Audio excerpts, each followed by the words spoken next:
ಮೊದಲ ಬಾರಿಗೆ ಡಿಕೆಶಿ ಬೆಳಗಾವಿ ಪ್ರವಾಸ ಕೈಗೊಂಡಿದ್ದಾರೆ. ಇವತ್ತು ವಿಶೇಷ ವಿಮಾನದ ಮೂಲಕ ಬೆಳಗಾವಿಗೆ ತೆರಳಲಿದ್ದಾರೆ. ಸುವರ್ಣಸೌಧದಲ್ಲಿ ಪ್ರಾದೇಶಿಕ ವಿಭಾಗ ಮಟ್ಟದ ಪ್ರಗತಿ ಪರಿಶೀಲನೆ ನಡೆಸಲಿದ್ದಾರೆ. ಬಳಿಕ ಸೌತ್ ಇಂಡಿಯನ್ ಶುಗರ್ ಅಸೋಸಿಯೇಷನ್ ಸಭೆಯಲ್ಲಿ ಭಾಗವಹಿಸಲಿದ್ದಾರೆ.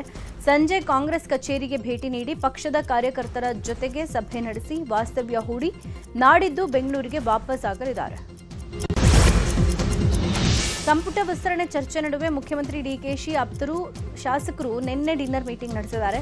ಬೆಂಗಳೂರಿನ ಖಾಸಗಿ ಹೋಟೆಲ್ನಲ್ಲಿ ಸಿಎಂ ಆಪ್ತ ಶಾಸಕರ ಸಭೆಗೆ ಡಿಕೆ ಸುರೇಶ್ ಕೂಡ ಭಾಗಿಯಾಗಿದ್ರು.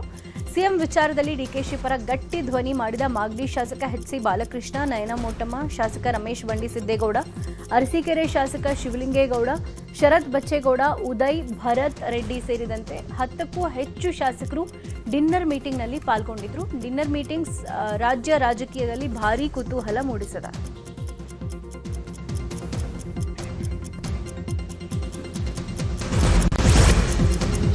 ನಿನ್ನೆ ಲೋಕಭವನದಲ್ಲಿ ರಾಜ್ಯಪಾಲ ಥಾವರ್ಚಂದ್ ಗೆಹ್ಲೋಟ್ ಅವರನ್ನ ಮುಖ್ಯಮಂತ್ರಿ ಡಿಕೆಶಿ ಭೇಟಿಯಾದರು. ಲೋಕಭವನದಲ್ಲಿ ಭೇಟಿ ವೇಳೆ ಕೆಲ ಹೊತ್ತು ಸಿಎಂ ಡಿಕೆ ಶಿವಕುಮಾರ್ ಸಮಾಲೋಚನೆ ನಡೆಸಿದ್ರು. ರಾಜ್ಯದಲ್ಲಿ ಮಳೆ ಮತ್ತು ಬರದ ಸಿದ್ಧತೆ ಹಾಗೆ ಆಷಾಢ ಮಾಸಕ್ಕೂ ಮುನ್ನ ಸಂಪುಟ ವಿಸ್ತರಣೆ ಕುರಿತು ಚರ್ಚೆ ಆಗಿದೆ. ರಾಜ್ಯದಲ್ಲಿ 2ನೇ ಅಂತಾರಾಷ್ಟ್ರೀಯ ಏರ್ಪೋರ್ಟ್ ನಿರ್ಮಾಣ ವಿಚಾರಕ್ಕೆ ಸಂಬಂಧಪಟ್ಟಂತೆ ಸಿಎಂ ಡಿಕೆಶಿ ನೇತೃತ್ವದಲ್ಲಿ ನಿನ್ನೆ ಮಹತ್ವದ ಸಭೆ ನಡೆದಿದೆ. ಸಭೆ ಬಳಿಕ ಮಾತನಾಡಿದ ಸಿಎಂ ಡಿಕೆಶಿ, ಸದ್ಯಕ್ಕೆ ಯಾವುದೇ ಜಾಗ ಅಂತಿಮ ಆಗಿಲ್ಲ. ಆದಷ್ಟು ಬೇಗ ಯಾವುದೇ ಊರುಗಳಿಗೆ ತೊಂದರೆ ಆಗದಂತೆ ಕಡಿಮೆ ಭೂಮಿ ವಶಪಡಿಸಿಕೊಂಡು ತಾಂತ್ರಿಕ ಸಾಧ್ಯತೆಗಳನ್ನು ಪರಿಗಣಿಸಿ ಕೇಂದ್ರಕ್ಕೆ ಪ್ರಸ್ತಾವನೆ ಸಲ್ಲಿಸ್ತೀವಿ ಅಂತ ಹೇಳಿದ್ದಾರೆ. ನಿನ್ನೆ ಚಿತ್ರದುರ್ಗದಲ್ಲಿ ಬಿಜೆಪಿಯಿಂದ ಆಗ್ನೇಯ ಪದವೀಧರರ ಚುನಾವಣಾ ಪೂರ್ವಭಾವಿ ಸಭೆ ನಡೆಯಿತು. ಇದೇ ವೇಳೆ ಬಿಜೆಪಿ ರಾಜ್ಯಾಧ್ಯಕ್ಷ ಬಿವೈ ವಿಜೇಂದ್ರ ಸ್ವಪಕ್ಷದಲ್ಲಿನ ವಿರೋಧಿಗಳನ್ನು ಕುಟುಕಿದ್ದಾರೆ. ನಾನು ಭವಿಷ್ಯದ ಸಿಎಂ ಅನ್ನೋದೇ ನಮಗೆ ಸಮಸ್ಯೆ ಆಗ್ಬಿಟ್ಟಿದೆ. ಯಾರು ಸಿಎಂ ಆಗಬೇಕು ಅನ್ನೋದು ಮುಖ್ಯ ಅಲ್ಲ, ಪಕ್ಷದ ಕಾರ್ಯಕರ್ತರಲ್ಲಿ ನಾಯಕರ ಬಗ್ಗೆ ವಿಶ್ವಾಸ ಬರೋದು ಮುಖ್ಯ ಅಂತ ಹೇಳಿದ್ರು. ಇದೇ ವೇಳೆ ಬಿಜೆಪಿ ಸರ್ಕಾರ ಬರೋದನ್ನ ಯಾರೂ ತಡೆಯಕ್ಕಾಗಲ್ಲ ಅಂತ ಹೇಳಿದ್ದಾರೆ. ಬಿಡದಿ ಟೌನ್ಶಿಪ್ ವಿರೋಧಿಸಿ ಹೋರಾಟ ಮಾಡ್ತಾ ಇರುವ ರೈತರಿಗೆ ಬೆಂಬಲ ಕೊಡೋಕೆ ನಿವೃತ್ತ ನ್ಯಾಯಮೂರ್ತಿ ಸಂತೋಷ್ ಹೆಗಡೆ ಬರಲಿದ್ದಾರೆ.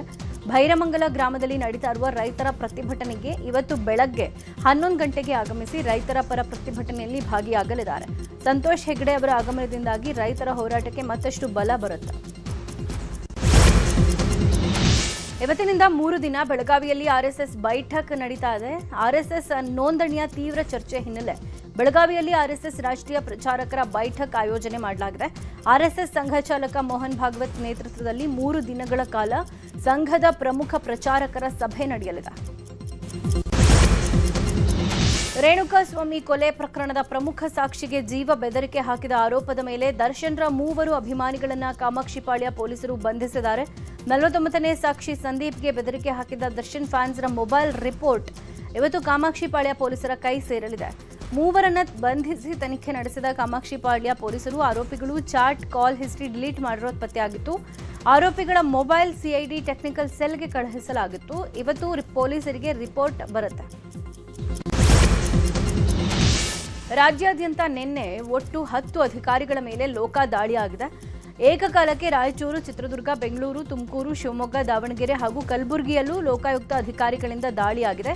ಈ ವೇಳೆ ಕೋಟಿ ಮೌಲ್ಯದ ಆಸ್ತಿ, ಚಿನ್ನ, ನಗದು ಪತ್ತೆಯಾಗಿದೆ. ಲೋಕೋಪಯೋಗಿ ಇಲಾಖೆಯ ಸಹಾಯಕ ನರೇಂದ್ರ ಕುಮಾರ್ ಒಟ್ಟು ಆಸ್ತಿ 8.51 ಕೋಟಿ ಪತ್ತೆಯಾಗಿದೆ. ಕೆಆರ್ಐಡಿಎಲ್ ಅಧೀಕ್ಷಕ ಪ್ರವೀಣ್ ಶ್ರೀಹರಿ 5.88 ಕೋಟಿ ಆಸ್ತಿ ಪತ್ತೆಯಾಗಿದೆ. ಪುಷ್ಪಾ ಡಿಆರ್ ಶಂಕರ್ ಅವರ ಆಸ್ತಿ ಬಗ್ಗೆ ಲೋಕಾಯುಕ್ತ ದಾಖಲೆ ಬಿಡುಗಡೆ ಮಾಡಿದೆ. ಹಾವೇರಿ ಜಿಲ್ಲೆಯ ಸವಣೂರು ತಾಲೂಕಿನ ಮಾರುತಿಪುರ ಗ್ರಾಮದಲ್ಲಿ ಹಲವು ವರ್ಷಗಳಿಂದ ಅರಣ್ಯ ಭೂಮಿ ಹಕ್ಕುಪತ್ರ ಪಹಣಿ ಸಮಸ್ಯೆ ಬಗೆಹರದೇ ಇಲ್ಲ. ಹೀಗಾಗಿ ಜಿಲ್ಲಾಧಿಕಾರಿ ಡಾಕ್ಟರ್ ವಿಜಯ್ ಮಹಾಂತೇಶ್ ದಾನಮ್ಮ ಭೇಟಿ ನೀಡಿ ಸಮಸ್ಯೆಗಳ ಕುರಿತು ಗ್ರಾಮಸ್ಥರಿಂದ ಅಹವಾಲು ಸ್ವೀಕರಿಸಿದ್ದಾರೆ. ಜನವಸತಿ ಪ್ರದೇಶವನ್ನು ಡಿಫಾರೆಸ್ಟ್ ಮಾಡಿ ಹೊಸ ಕಂದಾಯ ಗ್ರಾಮವಾಗಿ ಘೋಷಿಸಿ ಹಕ್ಕುಪತ್ರ ವಿತರಿಸೋಕೆ ಸರ್ಕಾರಕ್ಕೆ ಪ್ರಸ್ತಾವನೆ ಸಲ್ಲಿಸಲಾಗುತ್ತೆ ಅಂತ ಭರವಸೆ ಕೊಟ್ಟಿದ್ದಾರೆ. ಇದೇ ವೇಳೆ ಪಹಣಿ ಇಲ್ಲದೆ ಸಂಕಷ್ಟದಲ್ಲಿರೋ ರೈತರಿಗೆ ಅಗತ್ಯ ದಾಖಲೆ ಪರಿಶೀಲಿಸಿ ಪಹಣಿ ಒದಗಿಸೋಕೆ ಅಧಿಕಾರಿಗಳು ಸೂಚನೆ ಕೊಟ್ಟಿದ್ದಾರೆ.